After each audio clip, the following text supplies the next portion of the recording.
Hello guys, কেমন আছো সবাই? আশা করি সবাই ভালো আছো। তো মোটে মহারাজজি বললো যে গাছের গ্রোথ হচ্ছে না, মানে গাছ যেই গোলাপ গাছগুলো ছিল, তো তাই তার ফুলগুলোকে কেটে নিতে, ঠিক আছে।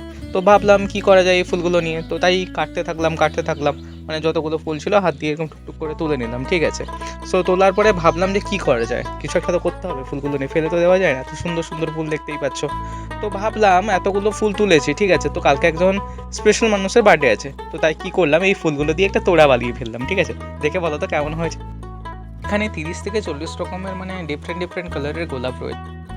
আমার তো জাস্ট দেখেই মনটা জুড়িয়ে যাচ্ছিল, কি দারুণ লাগছে না? আর পুরোটাই আমার নিজের হাতে করা। তো তোড়াটা নিয়ে সঙ্গে সঙ্গে তারপরে বেরিয়ে গেলাম সন্ধ্যেবেলা রোমিওকে সঙ্গে নিয়ে। রোমিও মানে বুঝতে পেরেছো, আমার যে বাইকটা চালাচ্ছি তার নামই রোমিও।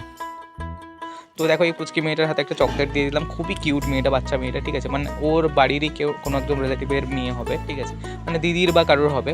তো এই দেখো সুন্দরী বেরিয়ে পড়েছে সেজে গুজে, ঠিক আছে, একদম ধাঁ চকচক হয়ে। তো এটা এর বার্থডেতে মোটামুটি ভালোভাবেই আমরা এনজয় করলাম। দেখো হাসছে হয়ে তাকিয়ে তাকিয়ে। কেক টেক কাটা হবে এবার।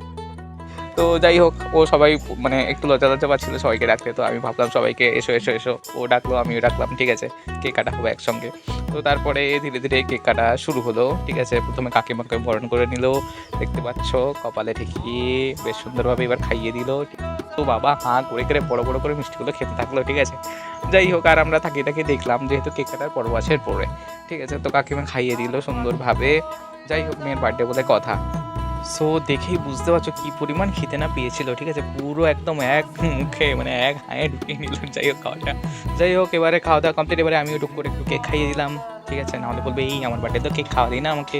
যাই হোক ওর কেকটাই ওকে খাওয়ালাম, আমার গালেও একটু লাগিয়ে দিল, আর কি করা যাবে বলো। এবারে যাই হোক, এত সুন্দর হওয়ার পরে যেই তোড়াটা নিয়ে গেছিলাম ওটা আমি দিয়ে দিলাম হাতে, ঠিক আছে, আরে বলে দিলাম এটা রামকৃষ্ণ মঠের গোলাপ, ঠিক আছে, মানে সবগুলো যতগুলো গোলাপ ছিল, আর তোড়াটা আমি নিয়ে এসেছি বানিয়ে নিজের হাতে। তো যাই হোক ও বললো থ্যাংক ইউ। যাই হোক, তো সবশেষে আমরা এনজয় করে বাড়ি ফিরলাম, ঠিক আছে, টাটা।